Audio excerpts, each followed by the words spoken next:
అధిక బరువుతో బాధపడుతున్నారా? వెనిలాస్ వెయిట్ లాస్ డైట్ ప్లాన్ తో ఇంటి దగ్గర నుంచి హెల్దీగా బరువు తగ్గండి. అంటే ఇంత ఆరోపణలు చేస్తున్నారు కదా, లీగల్ గా మీరు ఏం ప్రొసీడ్ అవ్వట్లేదా? మీకు అదే చెప్తున్నానండి, లీగల్ గా ప్రొసీడ్ అవ్వడానికి ఆరోపణలు కదా. ఏమని ప్రొసీడ్ అవుతాం వాళ్ళ మీద? ఎవరిని ఇబ్బంది పెట్టడం మా ఉద్దేశం కాదండి. అలా పెట్టాలనుకుంటే ఇన్ని లక్షలు సంపాదిస్తున్న హర్ష సాయి తిరిగి ఏవి చేయలేడా? అలాంటి ఆరోపణలకి అలాంటి ఫేక్ మనుషుల్ని ఇంకా పెట్టి చేయించలేడా? తిరిగి అటాక్ చేయించలేడా? కానీ ఒకటే నమ్ముతానండి, నిజం న్యాయం ఎప్పుడు గెలుస్తుంది. ఎవరు ఎన్ని ఆరోపణలు ఎన్ని సృష్టించినా కూడా. నేను ఈరోజు చెప్తున్నా, ఇవన్నిటి వెనకాతల ప్రతి ఒక్కటి నేను బయటికి తీస్తాను.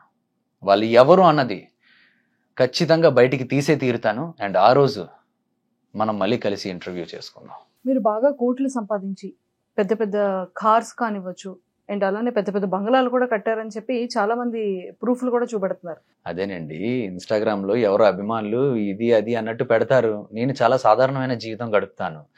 వాళ్ళు అలా పెట్టారు కదా, ఈ సందర్భంలో దీన్ని కూడా ఉపయోగించుకొని హర్ష సాయి మీద దాడి చేయాలి అనుకుంటే మరి దానికి ఏం మనం చేస్తాం?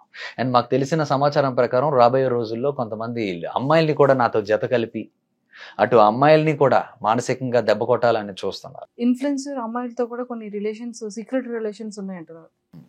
అదేనండి, చెప్పడానికి ఏమైనా ఉంటాయండి. బయట నేముని ఇది చేయడానికి చెప్తున్నాను కదా. వెరీ హాట్ హెవీ అయ్యే సిచ్యువేషన్ నా వెనకతలు జరుగుతున్న ఇంత కుట్ర కేవలం మీకు తెలీదండి. మీకు తెలీదా? ఎవరైనా చూస్తే అర్థం అవుద్దండి. హర్ష సాయి చేసిన దానివల్ల ఈ రోజు దాకా అందరూ లాభమే పొందారు, కానీ నష్టం అయితే ఇది అవ్వలేదండి.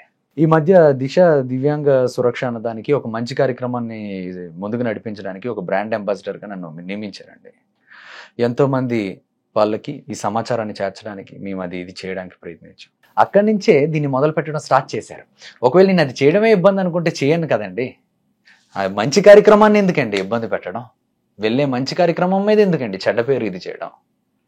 దివ్యాంగులది ఎందుకు డిస్టర్బ్ చేయడం? వాళ్ళ కోసం జరుగుతున్నది. హర్ష సాయి ఉన్నాడనా? ఇప్పుడు ఈ వీడియో రిలీజ్ అయిన తర్వాత ఎవరైనా పర్సన్స్ మళ్ళీ దీని గురించి కూడా మాట్లాడితే మళ్ళీ మీరు ఏమైనా రెస్పాండ్ అయ్యే ఛాన్సెస్ ఉంటుందా? నేనైతే ఇంక రెస్పాండ్ అవ్వాలనుకోవట్లే. నా పని నేను చేసుకొని వెళ్తాను ఇంకా. అండ్ ఇలాంటి ఆరోపణలు ఎన్ని వచ్చినా ఏం చేసినా అది జనాలకే వదిలేస్తున్నా. అది ఎంతవరకు నిజం అబద్ధం అని తెలుసుకోవడం కోసం. హర్ష సాయి గారు, thank you so much. All the very best. నా మీద అభిమానం చూపించిన మీ అందరికీ కూడా చాలా థ్యాంక్స్. ఇవన్నీ ఫేక్ ఎలిగేషన్స్ అని మీ అందరికీ అర్థం అవుతున్నాయని నాకు తెలిసింది.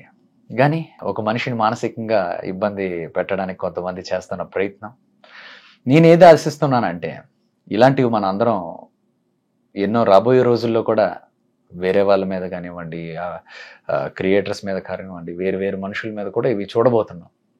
ఒక అబద్ధాన్ని 10 సార్లు చెప్తే నిజం అవుతుంది అన్న కాన్సెప్ట్ మీద ఒకే అబద్ధాన్ని పదే చెప్తూ జనాల్లో ఫీడ్ చేయడానికి ప్రయత్నిస్తున్న ఎవరైతే కొందరున్నారో వాళ్ళ గురించి కూడా రాబోయే రోజుల్లో మేము దగ్గరుండి చూస్తాం.